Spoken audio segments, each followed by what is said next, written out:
Yo, happy Monday, people. We're up here locking up deals on this beautiful freaking Monday. Bing, bada boom, locking them babies up. Beam bada boop. How was your day, bro? Man, Mondays are tough to get in contact with people. Oh, I don't want to hear that shit. Mondays are tough. So, yeah, I mean, other than that, it was good. You created some chaos or what? Yeah, I'm just calling people left and right. Talking to Isaac, what up, dog? individuals about their situations, figuring out what they need to do, working it with them, asking them the right questions. Okay. By the way, that deal that we locked up today, I just made a post about it on IG. Remember, this is the same lady that literally told us not to go to the house. Yes, sir. Remember that? Yes, sir. So to give you guys an idea, we had an appointment that was set last week. Felipe calls that lady on Friday, I believe, right? Yeah. And then what did she say? She said, "Oh yeah, I'm not doing the deal. I can't take 380. You don't have to come over. I'm going for realtor." Mm-hmm. Right when I say my name, Didn't even give you a chance. they didn't give me a chance. So she just didn't understand what the heck was going on and how we were doing an offer. We ended up doing an ovation that got her, or is going to get her, way over 380, which is like around the cash offers that she was getting from everybody else, right? So she's looking at us like cash investors as well. We are, but at the end of the day, we have creative finance. It was important for her to get a higher amount because this is literally her retirement. If she got 380, she would have just legitimately broke even. She would have put a down payment on her house, the one that she's going to go live in, and then would have had absolutely no money. So obviously that does not work for her. It's important that we figure these things out while we're talking to the seller because we have to come up with some sort of game plan to solve the problem, right? So we were one of the only people to solve her problem. Now she could have just hired a realtor and probably she probably would have got less than what we got her. Actually, she would have got fairly close to the same, but it would have been a crazy process for her to figure out what to do with the tenants, do some repairs, do all these things. She just didn't have the bandwidth to do it. So we solved the problem. And what we're doing is we're essentially fixing and flipping her house without ever having to buy it. Right? So we agreed on a price with her. She's going to get that price after we put the work into it, bring our contractors in there, bring our realtors in there, sell the house. On the back end of all that, she gets the price that we agreed in the beginning without us ever having to buy the house. So essentially, this is what we say. We say, yeah, if you don't mind waiting a couple months rather than us just closing on it in 2 weeks, if you don't mind waiting 2 or 3 months, then we can get this thing done. So that's what we did. But Felipe did a really good job on the call that got us the appointment locked up because she was ready to say, screw it, don't come. Like, I'm getting harassed by a bunch of other investors and all these things. And Felipe was like, whoa. Like, no, that's not even what we're looking to do. And then painted the picture for what it looks like. Yeah. So really good job, bro. And for everyone listening, I was following up with her every week because she had a buyer already in front of me and I was next in line and she wanted to give that guy a chance first. So I kept calling and saying, like, is it my turn? Like, how is the situation with the other buyer? Like, when am I next in line? Basically just letting her know that she has someone else that's interested as well. How long were you talking to her? Possibly like a month and a half. Holy crap. Bro. Yeah. And yeah, and then the buyer, which was actually her family, was someone in her family, just couldn't get enough of the funds to buy her house. Mm-hmm. So it just shows that even if you know there's someone in front of you, doesn't mean you're not gonna make it. Just everything can happen. One big thing is just being super curious. Like, oh, okay, well, why aren't they buying it? Okay, why are they dragging their feet? Being curious of their situation, and then all of a sudden you end up next in line because that buyer wasn't an actual buyer. It was just some knucklehead uncle who said that they would buy the house, who never really had the means to do that. And it shows that What was the situation? Go ahead. yeah, I was gonna say that it shows that you're serious too, because like think about it from her perspective. Like, who's this guy that keeps calling me about my house? Like, he knows I have a buyer already. Like, it shows that I'm interested in this property. Mm-hmm. So, what was the whole entire situation like with her in the beginning when you first had the conversation with her? Yeah, when I called her, she said that one of her, I can't remember if it was her son or some family member said they're gonna buy the house for $500,000. And then I was like, well, okay, are you open to other offers or something? And then she said no, she wants to stay committed to her family member for now, but the bank was having a tough time giving him a loan. So I'm not sure who was dragging their feet, but someone was dragging their feet. And I was like, okay, I'll respect your decision. If you want to go with your family members first, you do what you gotta do. I'll give you a call next week. Okay, and then I set up the follow-up just to ask if the bank was able to give them a loan. And then she said, no, not yet. She's still waiting for some paperwork, yada, yada, yada. So then I set up another follow-up for next week. Oh, can I check in to see if you got the paperwork? And then I checked in the next week, and I just kept making up follow-ups until I got to the point that she found out that he's not going to have the funds to buy the house. Mm-hmm. So do you see how long it takes to convert these sometimes? Exactly. Talked to her, what, a month and a half ago?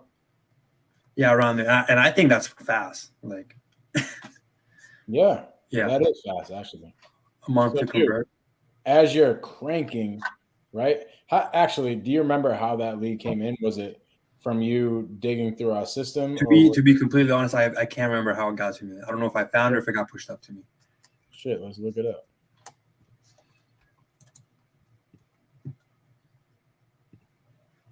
Because actually, I'm curious. It was yeah. You have it? No, wait, I'm pulling it up right now.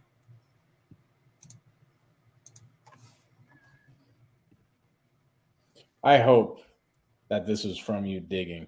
That would be amazing. Let me see. Got it right now. Let me see when I first.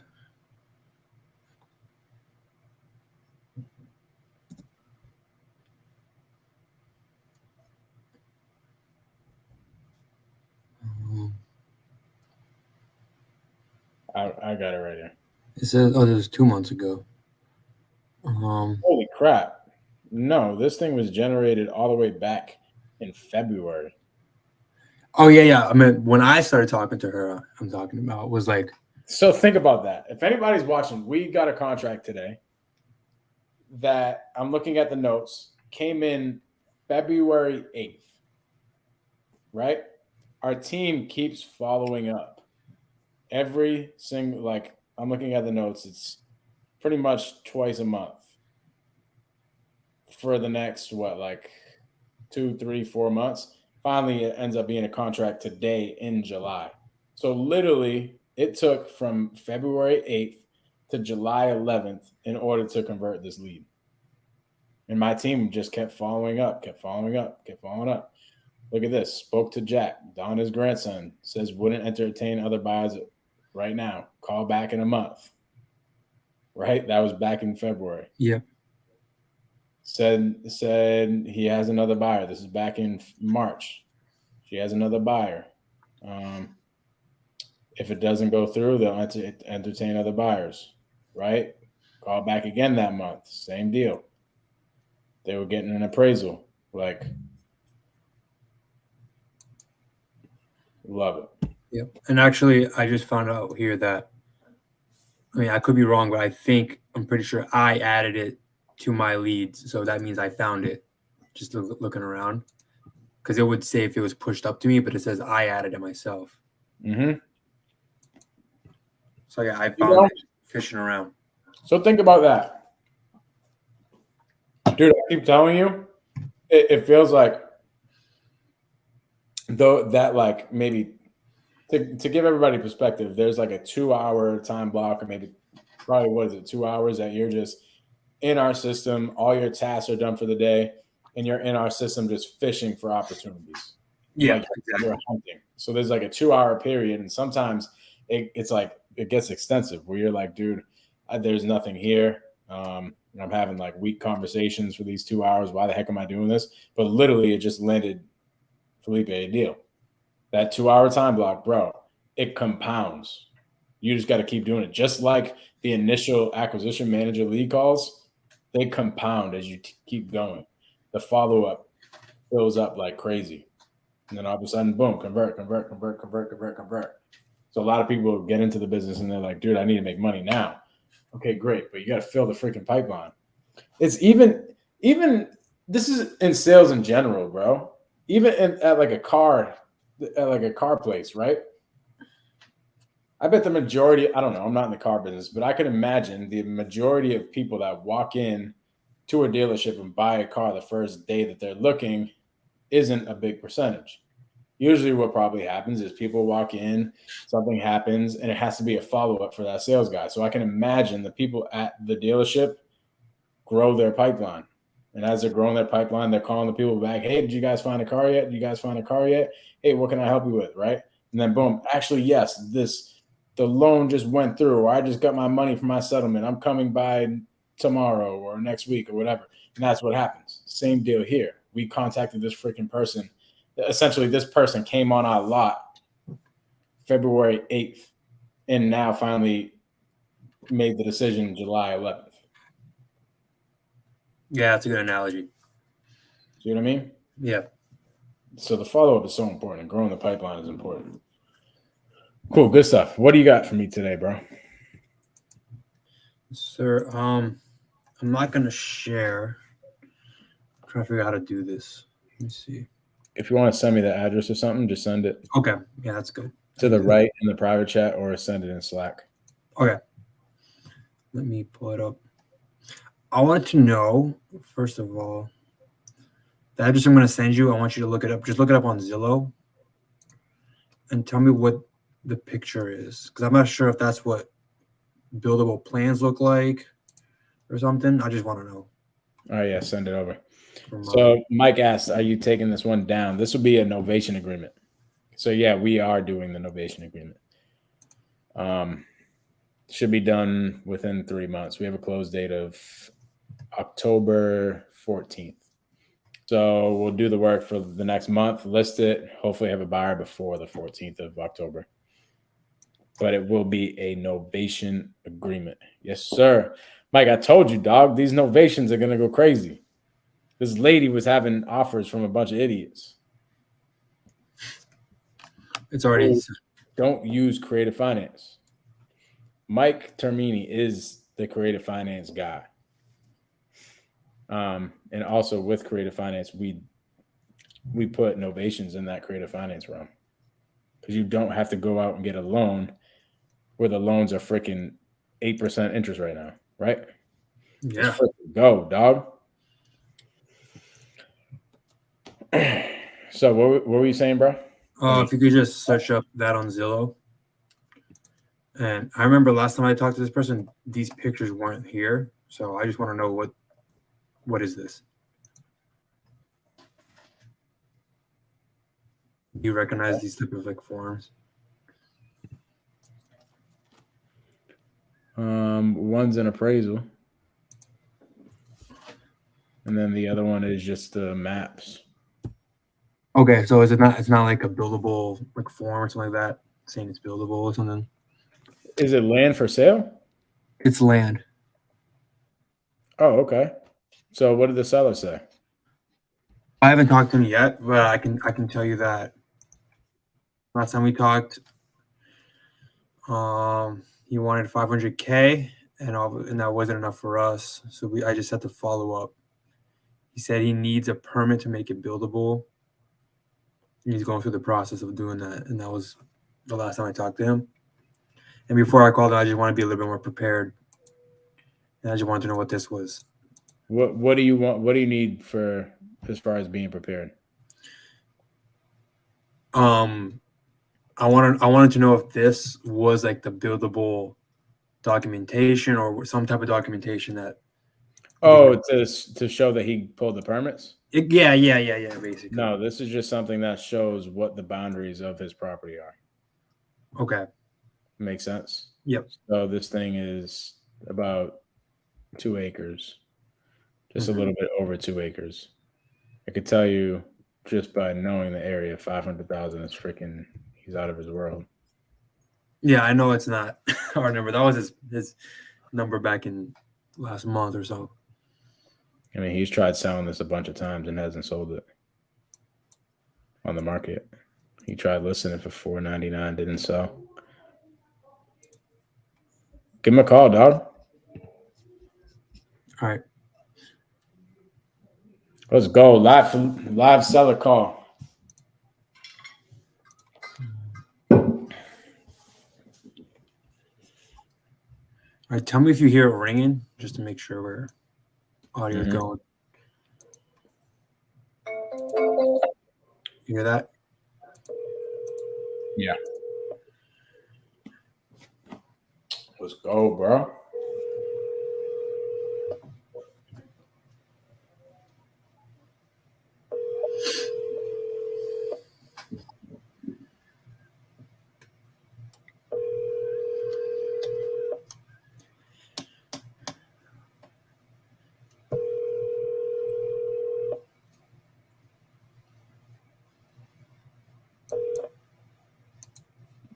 Come on, dog. Please leave your message. Double dial that jank.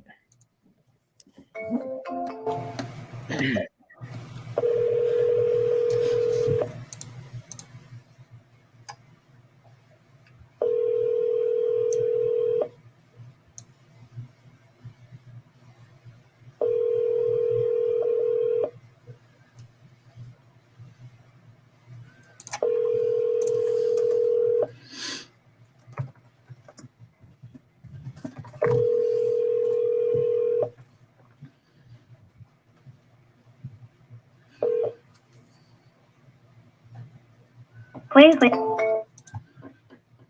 Yeah, I'll talk to him tomorrow. But that's all I want to know, just to be aware. I don't want to call him and then he'd be like, the plans are online or whatever, something like that. Oh, no.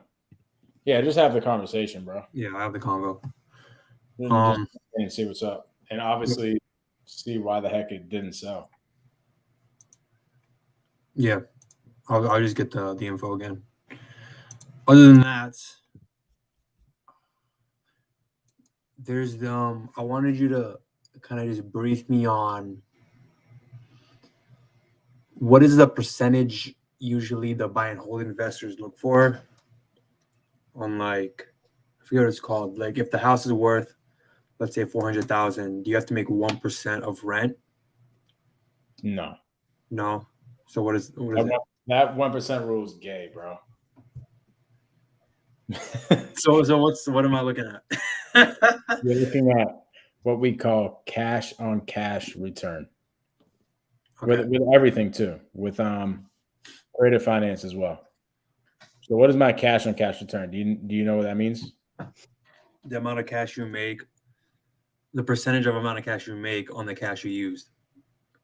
Yes. So the amount of cash that I put into a deal, right? Yep. And then you look at that, and then you look at how much is this thing making me every single month. Times that by the amount of months in a year, and you get whatever. So let's just say for example, a property brings you in net at the end of the day after paying all fees, after paying any maintenance, after paying utilities, if you're paying that, whatever you're paying on a monthly basis, your total overhead, if you net in your pocket $1,000 a month, right? After you rent everything out and pay all the expenses, you see $1,000 in your pocket every single month. Let's just say that's what you took home. You times that by 12. Why? Because it's 12 months in a year. Because it's 12 months in a year. So you made $12,000 in net profit over the course of a year. Yep. Now you got to figure out how much it took to make that $12,000 a year. Okay. So how much money did I have to put into this deal to net me in my pocket 12 grand every single year? Right? So what you do is you take the number that you made and you divide it by the number that you put into the deal. And that is what you call your cash on cash return. So to keep it very, very simple, let's just say it took, what's a simple number? $120,000 in order to get into a deal. Like you had to come out of pocket, 120 grand, Mm-hmm. and it made you 12 grand. What's your cash on cash return? That's 1%, right? Mm-mm. No. Wait, what do? You do the amount you make divided by So what did I make? $12,000 12 grand, right? divided by 120. Yep. That's 0.01. It's 0.1. Oh, I'm $12,000. sorry. Yeah. Oh, yeah. 0.1. $12,000 divided by 120 Yeah. 0.1. is 0.1, which means 10%. So that's a 10% cash on cash return. That is not the best deal. Investors that are typically, especially buy and hold investors, the ones that you're talking about, it depends. Each investor is different, especially creative finance investors look for a much higher cash on cash return. But what are you talking about? Just like a regular cash deal, regular burr deal? No, I'm just trying to figure out an ARV. I'm trying to like reverse engineer the amount or how much the ARV of a multifamily is, because it's super weird, the comps. Okay. How many units? It's 4 units. Okay. Um, Yeah, anything usually anything over 3 units, you're gonna want to comp as like income. yeah, so that's what I just didn't really know exactly how to do that. So yeah, that's exactly what you're looking at. How much money is it going to take the investor to get into the deal? Yep. And how much money is he making every single month? And how much does that equivalent to over the course of the year? Those are the most important numbers. So as you're working it, right, think about what does an investor have to come up with? How are they getting their loan? Most likely they're getting it from a hard money lender.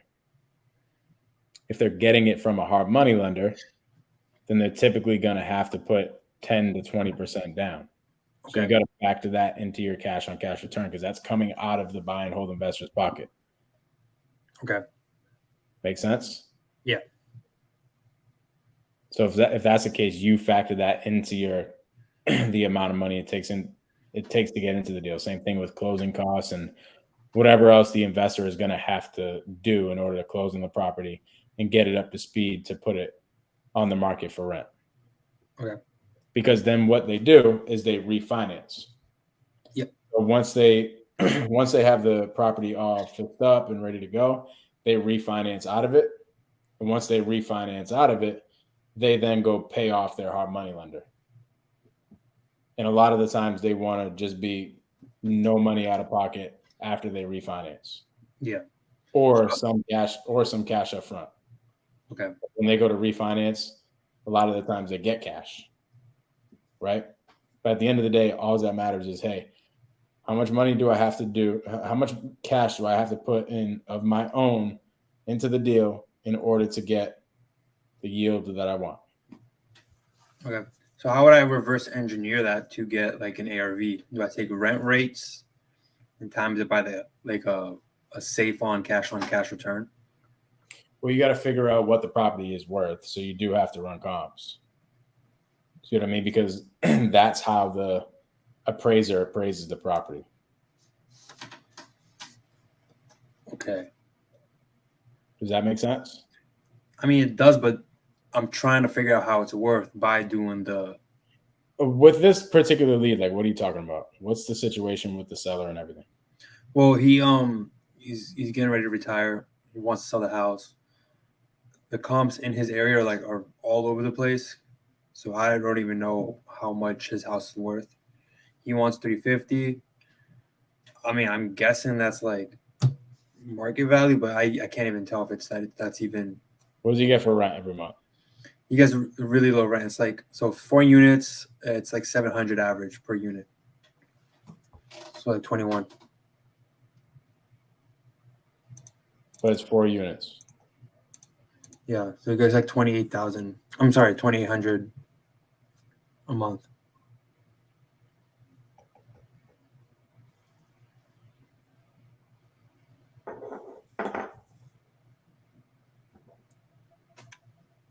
Can you send me the address? Yeah.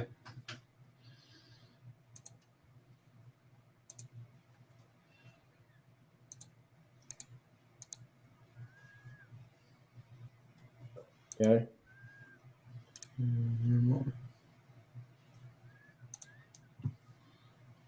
It's also a really weird scenario because this house is 2,500 square feet for a 4 unit, which sounds really, really small.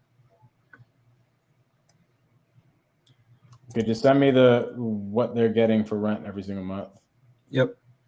Let me send you the address. And the address. All right, here is the address. And then let's just say he's making 2.9. That's about around how much he's making a month.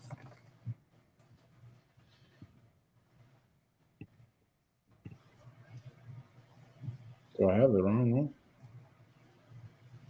Is it blue? 250, right? 250. Yeah. It's bringing up a single family. What color is it? White. That's not right. Oh, I'm sorry. Wait a minute. Oh, it's one of those leads where it's a different address in the notes. Oh, yeah. My bad. That's probably his personal property. Let me pull up, send you the actual. Here it is.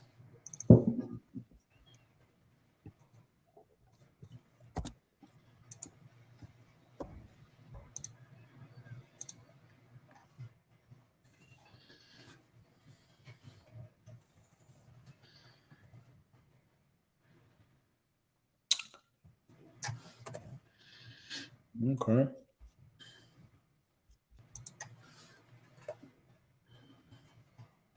Why does he want to sell it, and when does he want to sell it?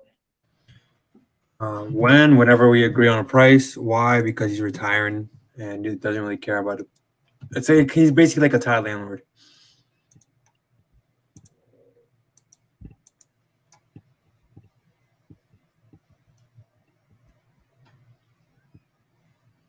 What does it need for work? He said it doesn't need anything.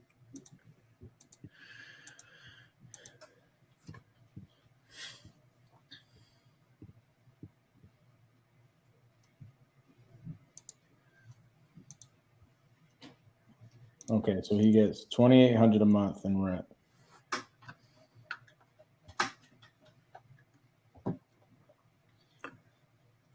And the rent is really cheap too. That's not the market rent in the area. What do you think market rent is? I did a quick search online in this town, and it was around 1,000 to 1,500, which is like the average. Okay, let's just put in the middle at $1,250. Okay. So let's look at this, right?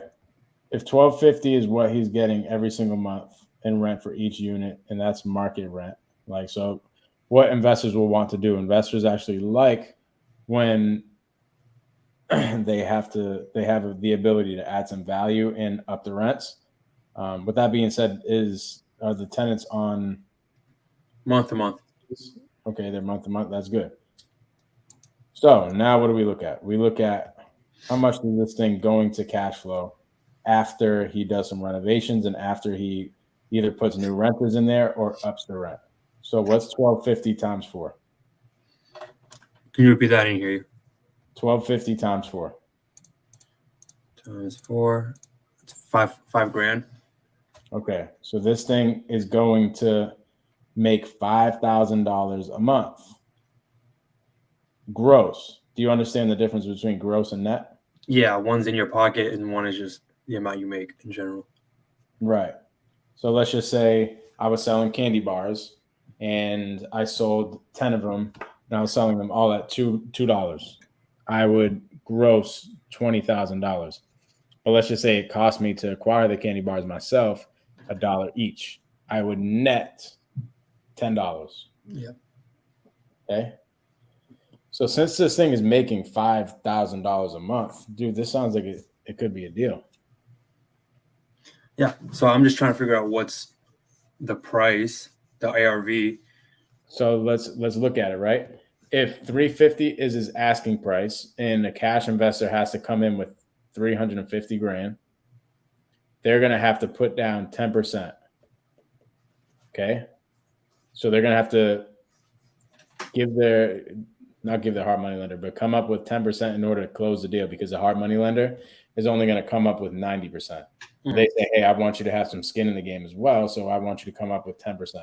So with that being said, the cash investor is going to have to come out of their pocket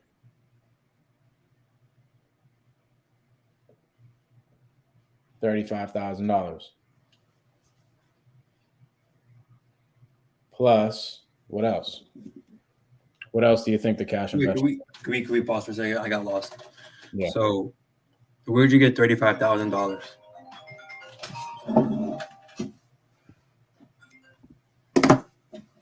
Sorry about that. Okay, so the purchase price, right? Yeah. Of the property is $350,000. Okay.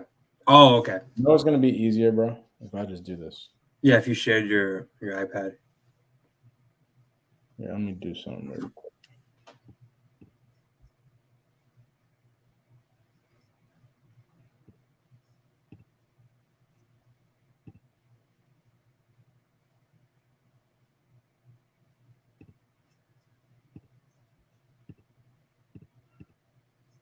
Okay, let me see if this will work.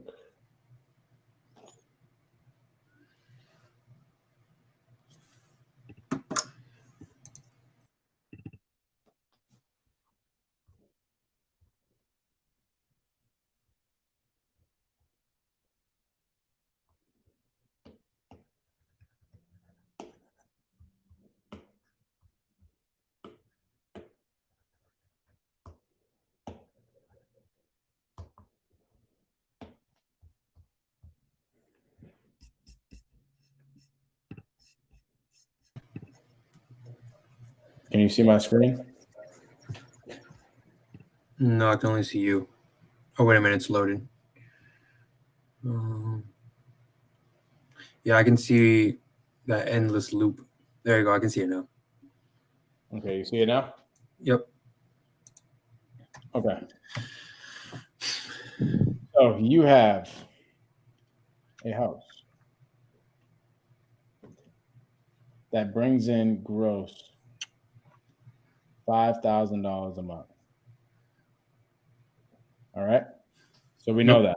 We know that after we put some renovations, after we kick out the tenants or boost the rent on them, we're going to gross $5,000 a month on this property. Right? Yes. And they want $350K. And our investor is going to have to come in there with cash. So what a hard money lender is going to do, and every hard money lender is different, but my particular hard money lender has us come up with 10% of this 350. So hard money lender comes in with 90% of this. So what does the investor do? They have to come up with 10%. Yep. So that's 35. What does that equal? $35,000. Okay. What other things do you think? Let's get Mike on here, bro. Mike, I'm gonna send you the StreamYard link, dog. Hold on.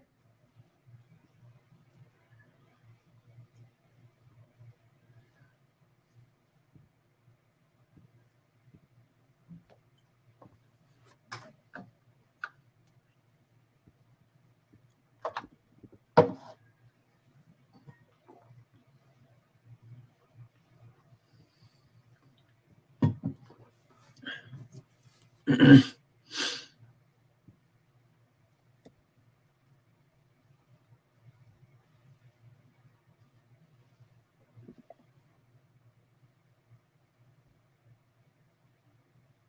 I just emailed you the StreamYard link. You can just come on. Let me know when you're here. I'll bring you up. Okay.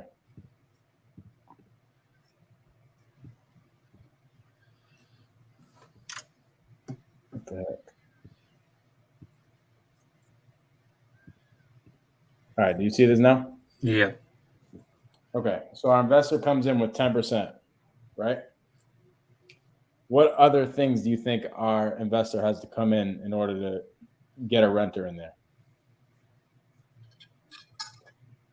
What are they gonna like for cash or for like the stuff you have to do? Cash out of their pocket.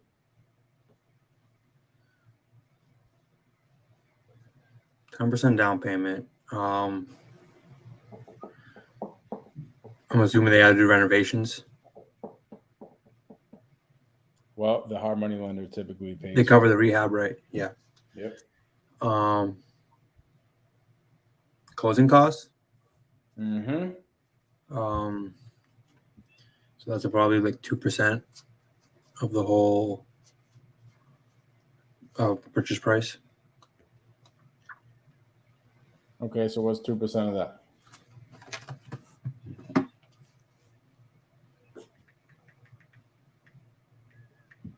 That's $7,000. Okay. What else? I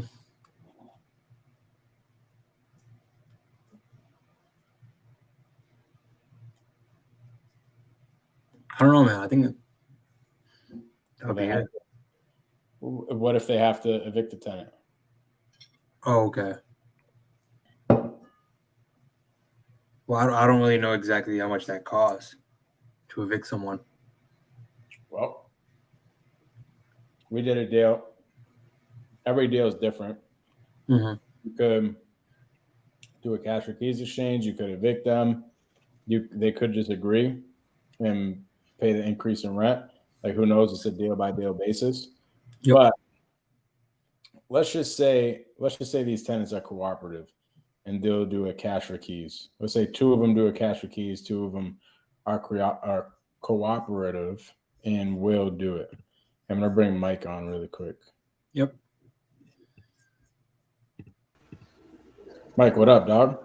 Hey, what's up, Mikey? How you doing, bro? Hey, Mike. Nice to meet you. I'm Felipe. What's up, Philippe? Mike had some. So there's 2 parts of the seller finance that you need to understand. Mike had one point that he was explaining to you. I don't know if you could see my whiteboard at all, but I'll try to get it somewhat close. Yeah, I can see.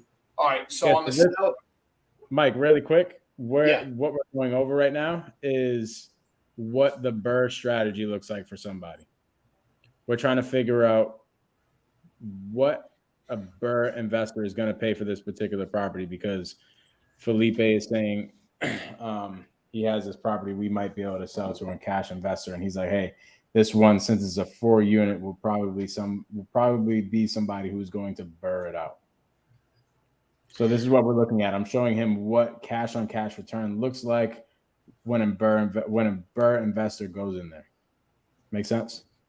makes total sense. Yeah. So regardless on the type of investor, what I got from Felipe's questions was he's confused as to how to reverse engineer it. And I wanted to give you a little bit of a framework so that it's easier for you to understand, because Mikey's got one part of the framework already down, and that's the selling part, right?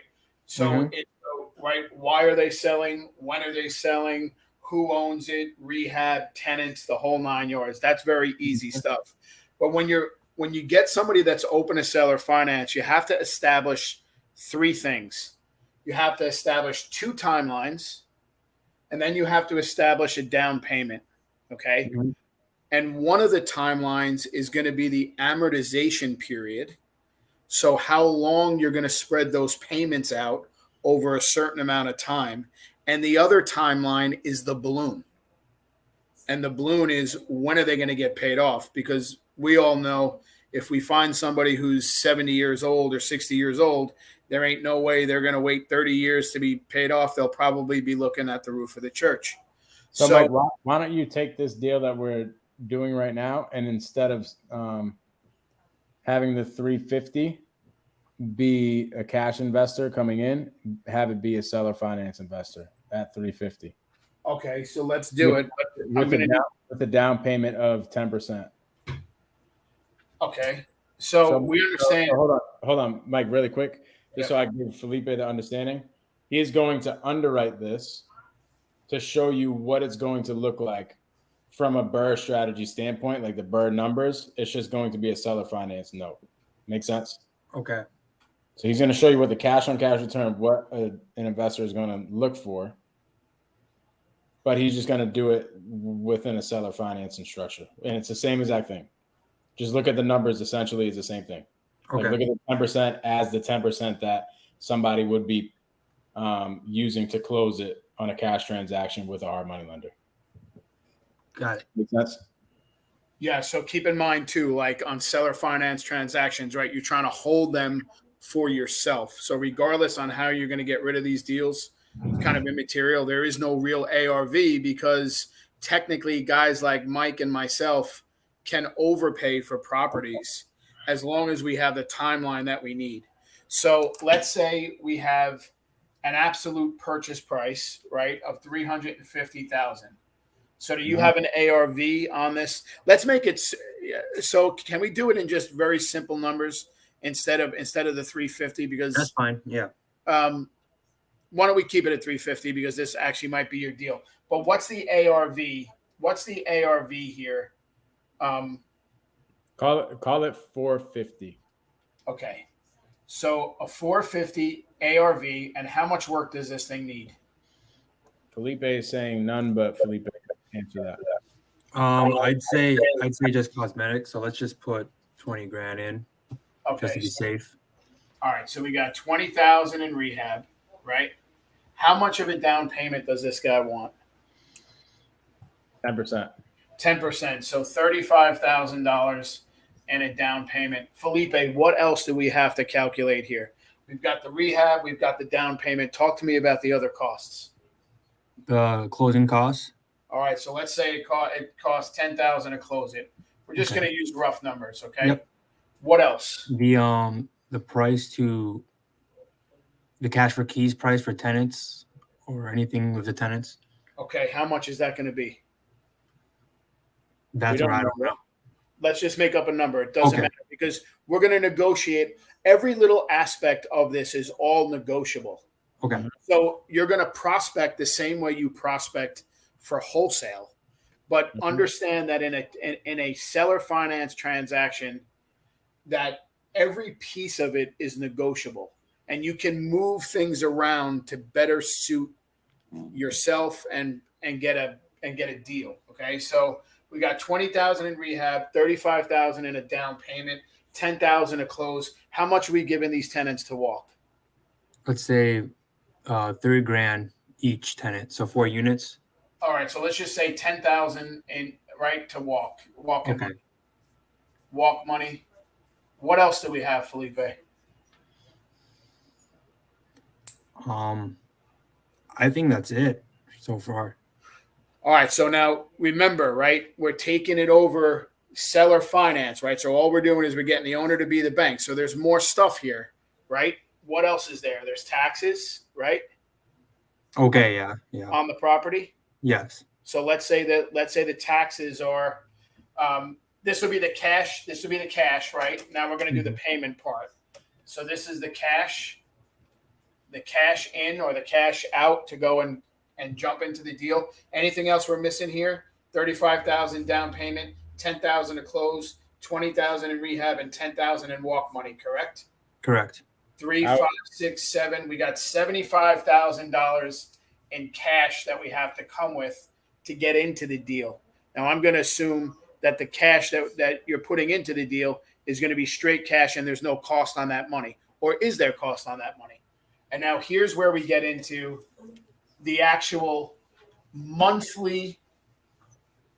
We get into the monthly payments of it, right? So we got to make sure we take care of taxes, insurance, money cost, if there is any. I heard Mikey talk before about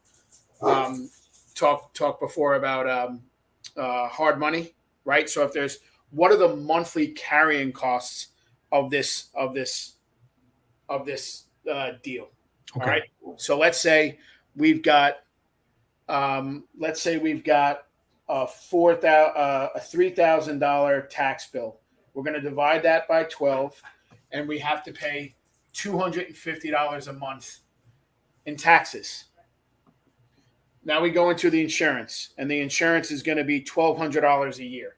So we've got $100 a month in insurance. Okay. And let's say the $75,000. Where's this $75,000 coming from, Mikey?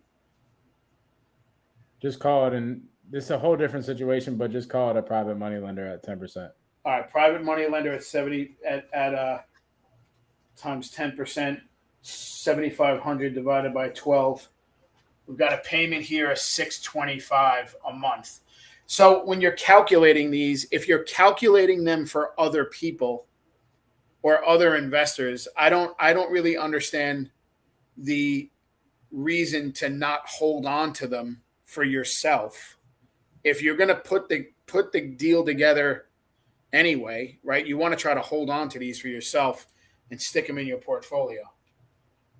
So let's just say the taxes are $250, the insurance is $100. This is $625, and let's just say we've got some miscellaneous bullshit, right? We have, I don't know, another $300 a month in bullshit costs.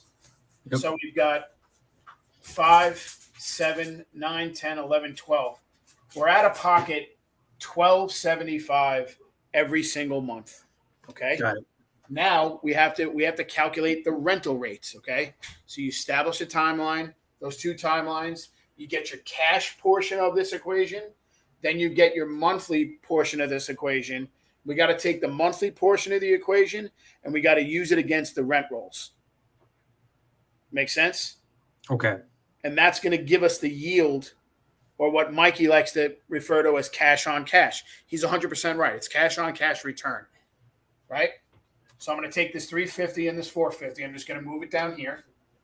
So this 350, 450 ARV, right? And we got to come out of pocket $1,275 in order to break even, right? So you said it's 3 units, yeah, Philippe?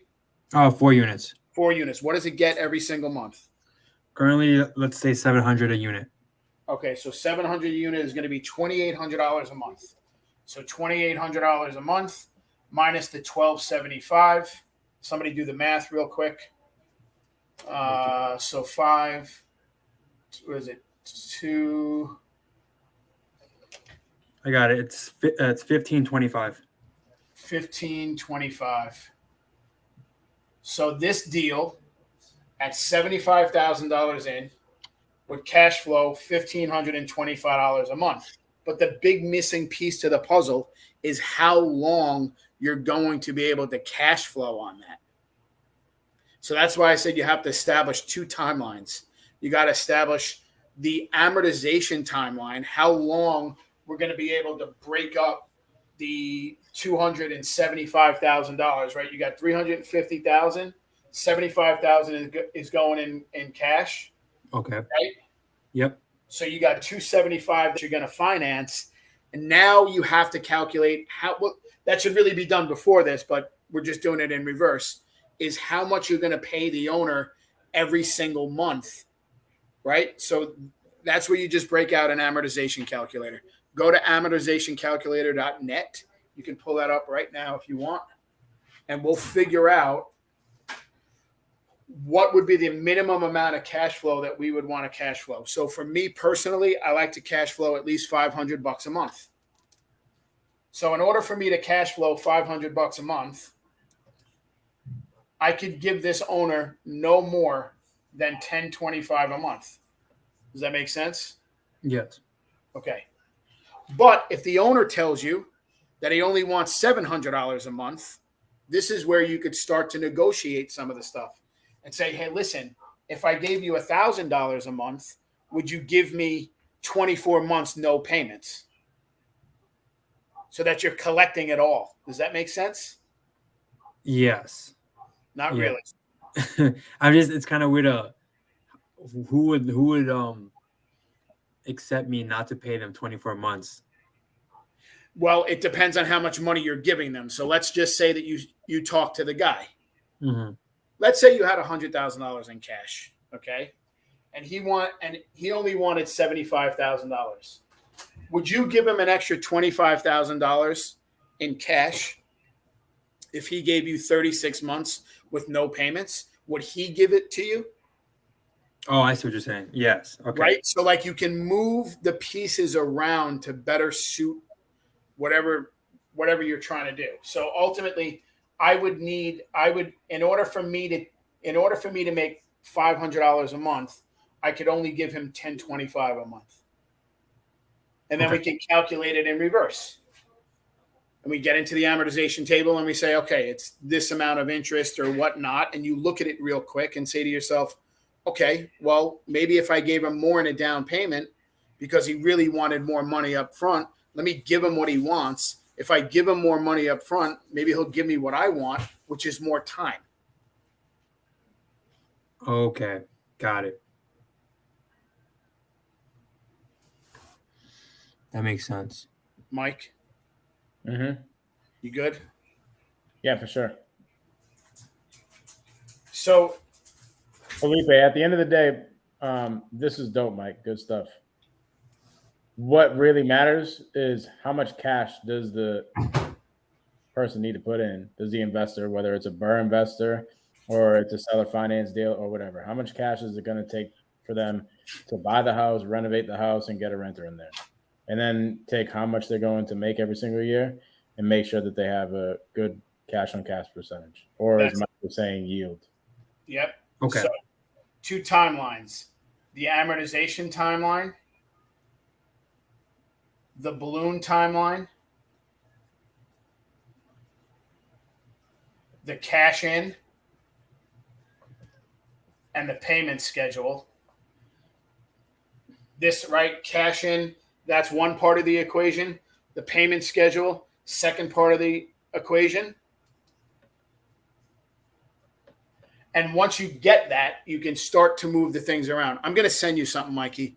It's called I just came up with a matrix, and I did it at $100,000 value, and I only went as high as like 5 or 6% on the left-hand side, right? Those sliding scales, and then the term on the bottom. So you already answered the question. I said, what side of the quadrant do you want to be on? You said, hey, the right-hand side and all the way as low as we can be. What it'll do is that rather than you having to calculate it on the fly, you could bring your eyes right to the matrix. And if you know that you can get that you can only give the guy $1,000 a month because you need to cash flow 500, you could bring your eyes to the matrix and look for the $1,000 payments or the $900 payments, and then negotiate from there and say, hey, well, listen, I know you want $1,000, right? But could I give you, I couldn't do $1,000, right? Because I would need more time. I could do $1,000 if you gave me a 7-year balloon, or I can do an $800 payment at the timeline that you want. And move the things around very, very quickly without having to think about all of these different things. Yeah, that's dope, bro. Send that to me. I will. Does that help at all? It does. Thank you, Mike. Yeah, I don't know how that ties into a BRRRR investor, right? I mean, it's a creative. All of it is the same shit. All of it is how much money am I going to put into this deal and how much money am I going to get back?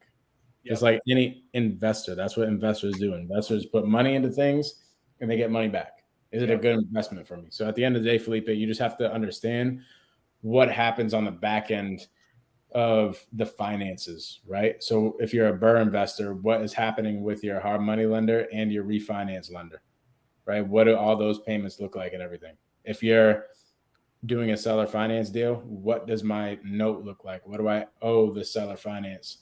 The seller every single month, and what is my cash flow looking like? Because that's all you care about, my cash flow and how much money it took to do the deal. Okay. So if you can reverse engineer those things and go out and figure out how deals are structured, you'll understand how to reverse engineer it. Make sense? So if you understand how a seller finance deal is structured, you'll be able to reverse engineer like Mike is doing here with his sliding scales and everything. And I'll send it over to you too, Felipe, once he sends it to me. But he's pretty much showing you the structure of the deal. Once you understand the structure of the deal, you'll see exactly how much you'll be able to make. That's all that matters. How much do you make? Yeah, because you were talking before about ARV percentages of ARV, Felipe. And at the end of the day, time is money and money is time. So the longer the timeline you have, the less you worry about the actual purchase price or the ARV or whatever, as long as it's nothing like egregious, right? Yeah. But if somebody comes to me and says, "Hey, listen, I've got a $200,000 house, and I'm only willing to sell it on seller finance for $210,000, and I'm only giving you 5 years to pay it off," I'm immediately moving to 225 and going, "Hey, listen, I'll give you more cash up. I'll give you more than what you want on the purchase price, right? But in order for me to do that for you, wow, you're going to give me $15,000 extra, sure. But I need 48 months. I need an extra 48 months. Yeah. And what that does is that just generates more income. To Mike's point, right, is that investors are worried about what they're putting in and what they're getting out. That gives them the time frame to generate more every single month. So when you calculate your cash flow or your cash on cash return every single month over the term of 48 months, as compared to the extra 15,000 that you gave them on the purchase price, in a sea full of people that are all like, I can only pay 50 cents on the dollar, you can go in alone and be like, "Listen, homeboy, I can pay more than what everybody else is paying as long as you give me what I need." Mm-hmm. Got it. That makes perfect sense. This is why creative finance is the best. The best. Is dope. At the end of the day, though, it depends on the seller, right? If this seller is never going to do seller finance because he needs the cash to go pay off his freaking medical expenses or whatever the case is, he needs the cash and it has to be a cash deal. And the person who is going to buy the deal is a BRRRR investor who is going to buy it in cash, put the renovations into it, refinance, and then put a renter into it. Then you got to underwrite it that way. Or if the seller is like, "Hey, yeah, I wouldn't mind waiting 7 years to be paid out with a balloon at year 7. Yeah, let's freaking do this thing at 350 or even higher. You can do that. But at the end of the day, you have to go talk to the seller and figure out what their situation is and structure a deal depending on their situation. So with that said, Felipe, I'll go back to the seller and figure out their underlying situation. If you're able to get them to come to terms on a seller financing deal, seller finance is way better, in my opinion. Yep. Because you can structure it the way that you want. Okay. Got it, guys. Yeah, that's amazing. Thank you. But where our main strategy is wholesale. And the majority of our buyers are BRRRR investors. Not saying that we couldn't wholesale a seller financing deal, but the majority of the buyers that we have in our network do the BRRRR strategy. So what Felipe, where the question was generated from, Mike, was, "Hey, I have this seller who wants a $350,000 purchase price. Do you think this would be a good fit for one of our BRRRR investors?" Oh, I understand. So you were trying to calculate all the numbers on the BRRRR investor side to see if it made sense. Exactly. Understood. Mm-hmm. Yeah, that's a lot of work to do, right? Ultimately, that's a lot of work to do to calculate, right, what they're doing. Hard money. Are they all hard money guys, Mike? Essentially, yeah. Yeah. So that's why I was just underwriting it as a BRRRR investor going in, getting hard money, doing the renovations, getting a refinance loan, and then putting a renter in there. Yeah, and if you're prospecting Felipe, and then all of a sudden, like Mikey said, like you get somebody who's open to the seller finance, you'd be surprised at what you can put together. You could wholesale these deals. So like these deals, you can get these deals. These deals could be a little bit tight, and you could wholesale them all day long. Mm-hmm. So I mean, you don't necessarily have to hold them, and you don't have to structure cherry deals all the time. You could structure it with just a little bit of meat on the bone, and somebody might bite. You never know, because ultimately, the longer period of time, people might not cash flow for the first 3 years, but then after year, let's say there's a 10-year balloon, year 4, 5, 6, 7, 8, 9, and 10, all of a sudden the cash flow rises or whatever. All they're giving up is time, right? You can give up one or two things here: time or equity. Yeah. Right. So. Yeah, makes sense, bro. Yeah. I appreciate you bringing this shit on, dog. Yeah, no problem. I didn't mean to butt in, man, but I was watching Philippe. I'm like, man, there is no ARV. I'm like, I wanted to give you at least some structure to, like, you know, like, right, because Mikey's got you working off of whatever he's doing, so he's got the whole selling part of it down. But when you're structuring creative deals, there those things, right? The two timelines, the cash in, the payment schedule, all relative to what you'd be able to take in and rent, and you're good to go. Mm-hmm. I didn't mean to join the party unannounced, Mike. I just got so fucking excited. Bro, you know you're invited whenever, dog. No, thank you, Mike. I appreciate that. I got so excited, man. Nah, dog, you're invited whenever. Yeah, but Felipe, dude, it sounds like I was looking at it, right? It's not 5,000, I don't think. I think it's 4,500, right? That this thing brings in a month. Is it 5,000 or 4,500?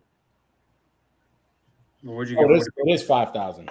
Mike, it's a 2-unit that brings in $5,000. No, it's a 4-unit. I mean, 4-unit that brings in $5,000 a month in gross cash flow.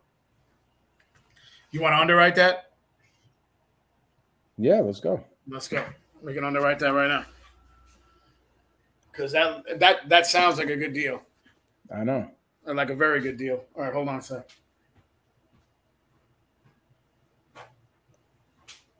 So do you know all of the stuff there, Philippe? Do you know like you got the Windex? That's amazing. What's that? I say you got the Windex. That's awesome. Oh, yeah.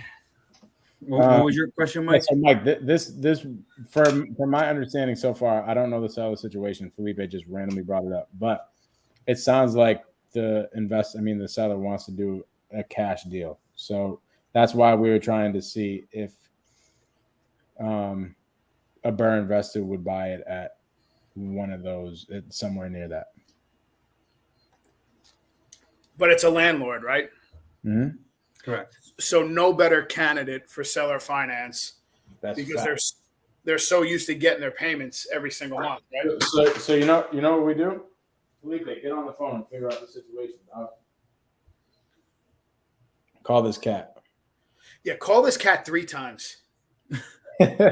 Call him 3 times. Let him not answer once. Let him not answer twice. Then on the 3rd time, go, man, I was just about to leave you a voicemail. I'm glad you picked up, because he's going to pick up on 3. Okay. You want to call him now? I'm pulling him up. Mike, what's the purchase price? $350. That ARV at 450 is correct? No, not exactly, but I'm just saying roughly. Knowing the area, yeah, just write it down. I haven't even underwrote it. I just got brought to me right now. So you want me to call him and figure out if he wants to do seller finance? Figure out why he wants to sell the property. Yeah, figure out why, and don't mention seller finance. Okay. Don't mention seller finance because you'll turn them off. You just listen to Mikey. Mikey's got the goods right there, right? With like why he wants to sell the property, blah, blah, blah, blah, blah. What kind of a down payment he wants. Let him give you a number. And then once he gives you the number, you can then kind of go into him easy and go, hey, I got a question for you. If I gave you more than what you wanted, would you be willing to give me a little bit of time to pay it off? Mm-hmm. Which is essentially code for seller finance. Yeah. Yeah. Okay. shit, this is exciting. This is gonna be exciting. Seller calls, dog.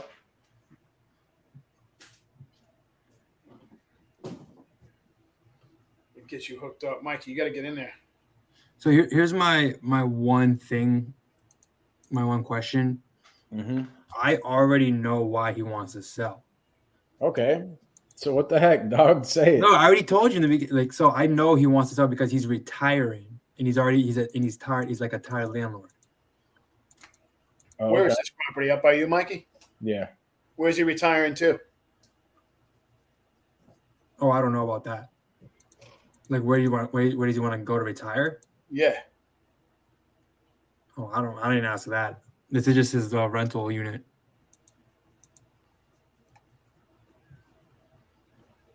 So Felipe, it's figuring out what he is doing with the funds once he cashes out.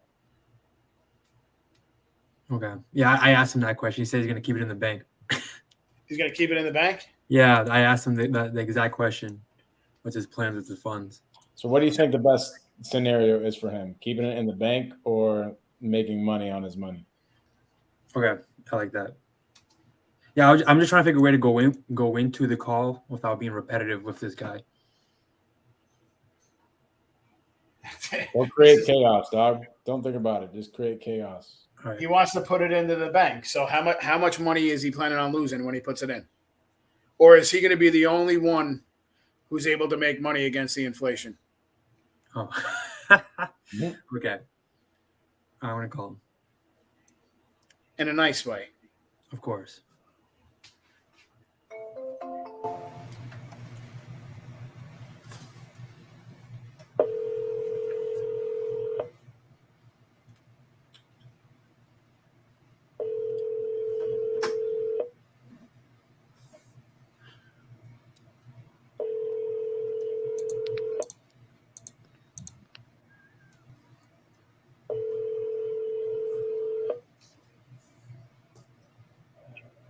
I'm away from my phone right now.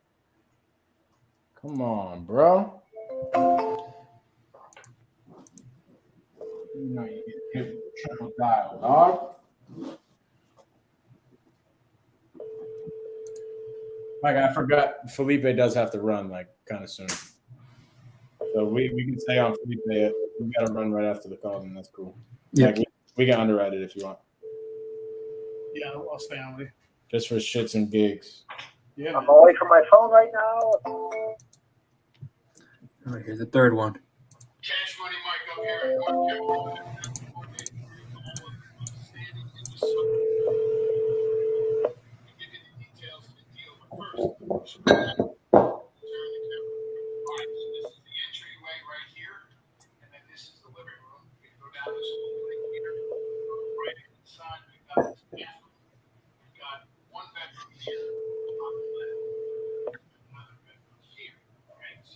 I'm away from my phone right now. If you have a message for me, He's gone.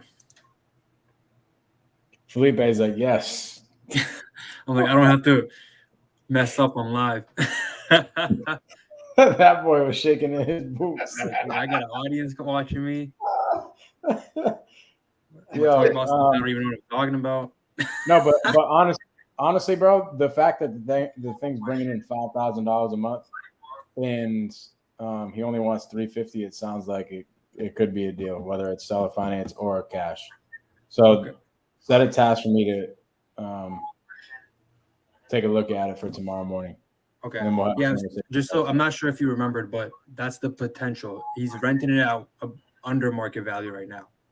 Yeah, So if we go in, we have to raise the rent to market rent, and then it'll cash flow $5,000 or gross $5,000.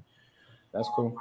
But okay, I'll set you a task, and if you could kind of like keep me updated on that, just so I can learn from you from this deal. Yes, sir. Yeah, Mike, I appreciate your time for explaining me the seller finance stuff. Philippe, you're getting out of here at the worst time. We're about to get a party started on IG. Oh, Jesus. Yeah, I got responsibilities to go to. All right. Hey, I appreciate you guys. Thank you so much. All right, bro. All right. Bye-bye. You want to hop on IG, bro? Yeah, I just put you up there. I'm gonna. Man, I had like 20 people turn into that live. Love that, bro. We all want to know a little bit about seller finance, creative finance, so it was good. Cool, Brother, I miss you. What's going on up there, man? You busy? Say that again. I said I miss you. You busy? Everything all right? Yeah, dog. We're just cranking, man. You know the downturn's coming, and we're cranking up. Let me tell you, man. I couldn't be more excited about it. I'm psyched. It's been crazy. Hey, that sub 2 deal, man. I'm a little weary of that sub 2 deal. Which one? The one I just picked up. Really? Yeah, it's the insurance piece, the homeowner's insurance piece, right? So had her call, put it up, had her call and try to add the company. They wouldn't add the company. I know we got on the phone with another one of your guys, and he's like, yeah, just 90 days, drop it. But it's not easy to get it on because you can't technically be added as an additional insured. You get on as additional interest. So you have an interest in the insured. Bro, hold on. Is the property vacant? It is now. Okay, so who cares? Just close on it and wait for the insurance to go through. Like if it's a good deal, eat up the couple months of having. No, I'm with you. I get all that. I don't have to make a payment on that thing until September. So I got her into a COVID forbearance, put a stay on it for 90 days. But the reality is that there's going to be tenants in there, right? But that's what I'm saying. Don't put the tenants in there until you got your insurance, which is a risk that you got to take. Yeah, but once that bank gets notified that the insurance has been changed, if it wasn't escrowed, it'd be easy. But since it's escrowed into the payment, how do you keep it away from the bank? Do they all do it? Who all does it? Every single buyer that buys on sub 2. Like, think about it. The majority of mortgage payments are interest and taxes. I get that. But if after 90 days you drop the homeowner from the policy, that's when the bank is going to get notified and could potentially call the loan due. Now, if you leave them in place and you take out a policy on your own in the company name and the house burns down, guess who's getting paid? The lady. She's number one. So I don't know. I'm not too happy about it, but we'll see how it goes. I mean, I'm not worried about it. I just it's really it's an issue. It's an issue because listen, sub 2s are great, but they're risky. They're just a little bit risky because if the bank calls it too, I remember seeing something with Conti on there. I don't know if you remember Conti. Conti put something out, and he had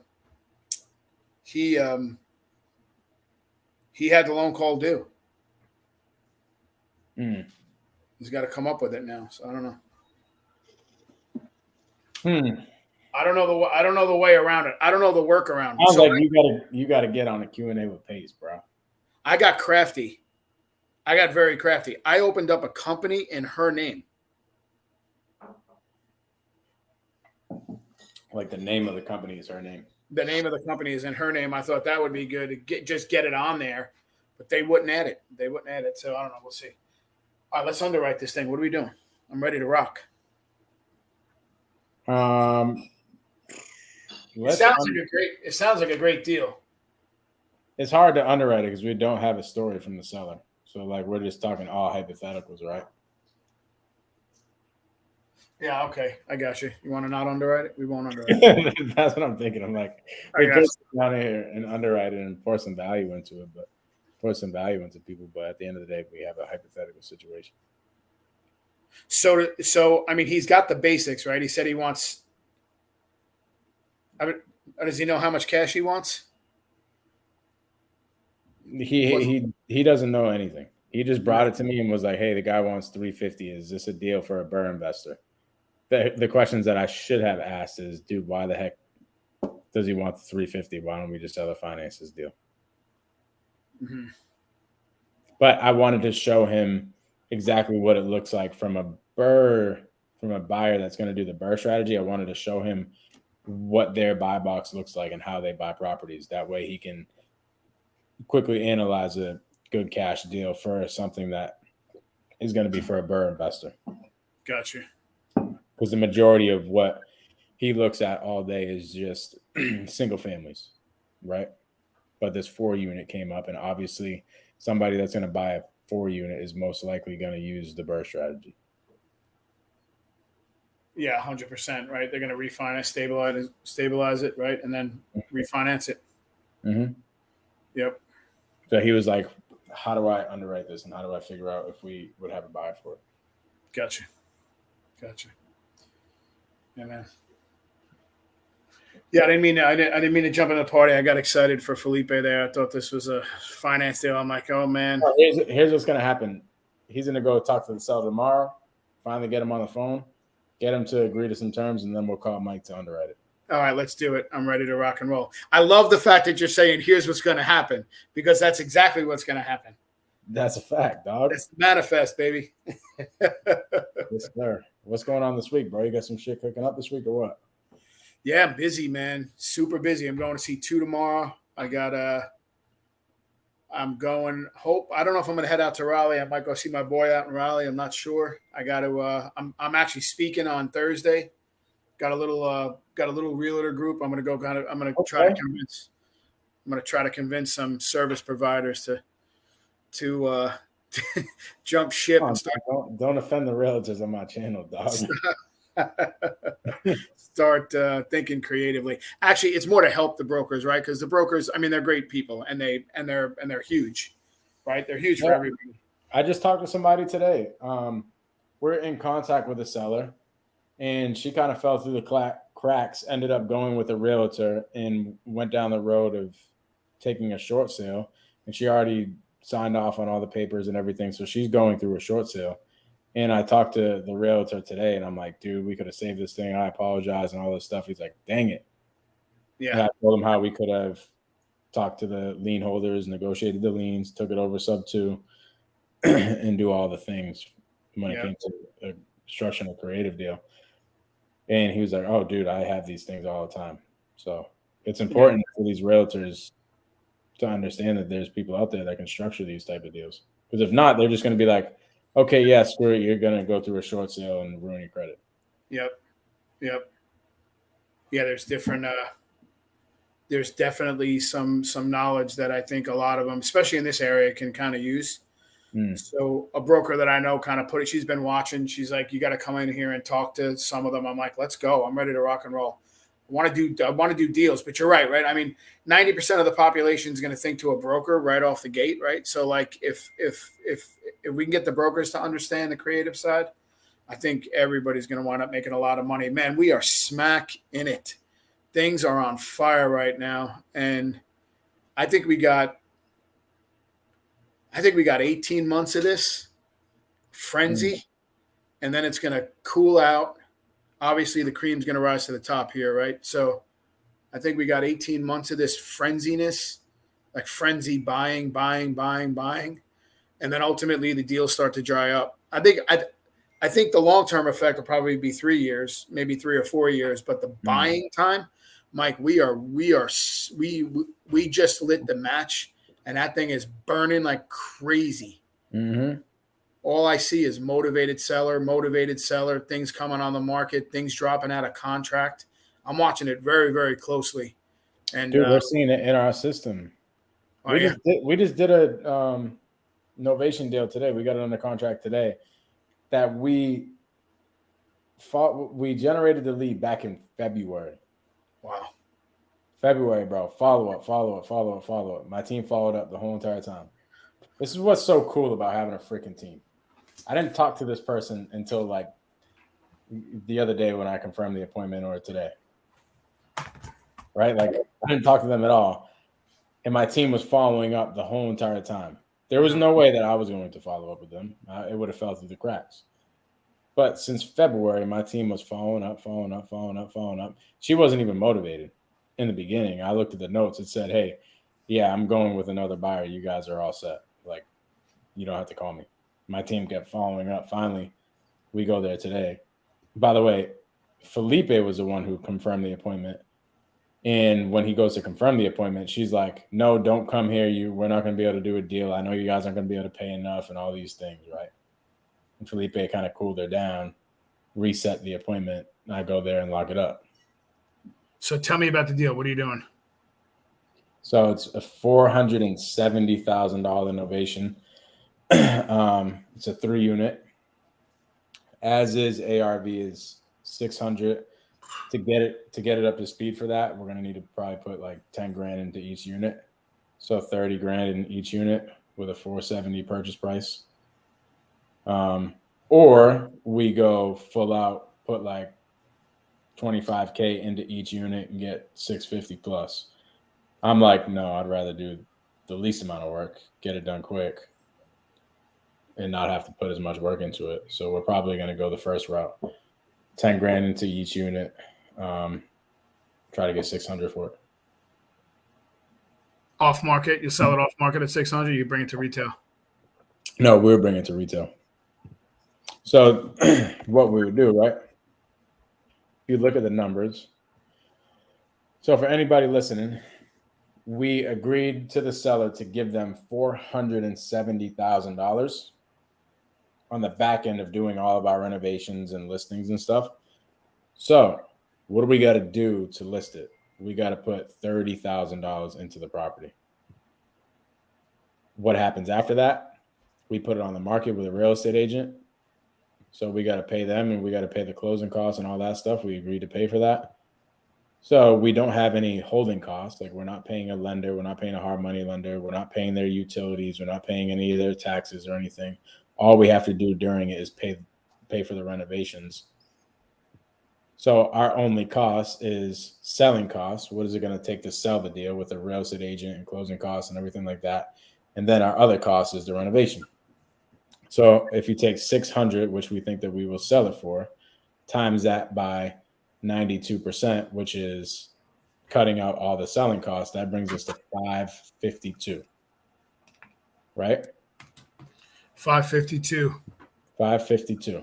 Now, if we subtract our rehab costs of $30,000, that brings us to 522. Then we got to pay the seller $470. So we walk away with $52,000 in profit. How long is it going to take you to do? 3 months. We have a close date of October 14th. How do you get around the objection? Well, not really an objection, but what if they're living in the house? They actually are living in the house. So we have to coordinate everything with the contractors with them living there. So really? You got to think about it. They would have had to done that anyway in order to get the price that they want. I'm like, hey, we can buy this thing as it sits right now. You're just not going to get the price that you want. Right? So if you don't mind coordinating with us to get our contractors in here, we can have them coordinate when they're working on the kitchen while you're not around the kitchen or whenever, because she stays there full time. So you're just going to have to deal with the contractors coming in and out, and she was okay with it. You ever take any of these novations, put them in one of your rental places and charge them rent for 3 months? Yeah, you could do that. Yeah. That's actually not a bad idea. Yeah, stick them in one of your rental houses, right? Actually, we could do that. Because the dude managing the project actually has some rentals out there near her. That's a good idea, bro. At the end of the day, it doesn't need much work. So it's like the floor guys are going to have to go in there while she's hanging out in the bedroom. Easy. You see what I mean? It's like it's all cosmetic shit. It isn't anything crazy. So contractors can get around the homeowner being there. There's only one thing that I don't like is the tenant on the third floor is not really cooperating. So we're going to have trouble with them. Here's another question. So like obviously rising interest rates and stuff, I'm assuming that, and things are still selling, right? It's not like they're not selling, but the interest rates get to a certain point and the public says, wait a minute, I want to hold here. I'm going to wait for a second. So does your mind automatically shift to like a cash investor buyer at that point and go, okay, because it's 3 units, because it's multi, it's an easier offload. Yeah, we could do that. Yeah. The problem is, like, as it sits right now, what we have it under contract for, a cash investor would not buy it at that price. Right? Like, they would have to buy it somewhere around like 420. You ever do a novation where you finance some of the equity?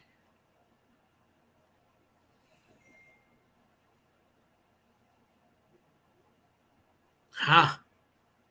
Might have just came up with something there. So think about it, right? 470 out. I'll guarantee you 440. Right? I'll guarantee you 440, but I got to pay you the 30 over a certain amount of time. I don't know how that helps. Let's talk it through. I don't know how that helps. Yeah, it doesn't really help. It doesn't help, right? Because what would end up happening, we would full on sale, right? Yeah. We would end up getting that cash. Here's what happens. All it does is keep more money in the coffer for you, right? Right. To do other deals in the interim. Right. Like, we would get that cash up front. Yeah, it'd be cool. Shit, I'll take it. I'd essentially be taking out a loan. You know what I mean? It'd be the same thing as taking out a regular cash loan from somebody, from her. Yeah, That's then ultimately it Yep.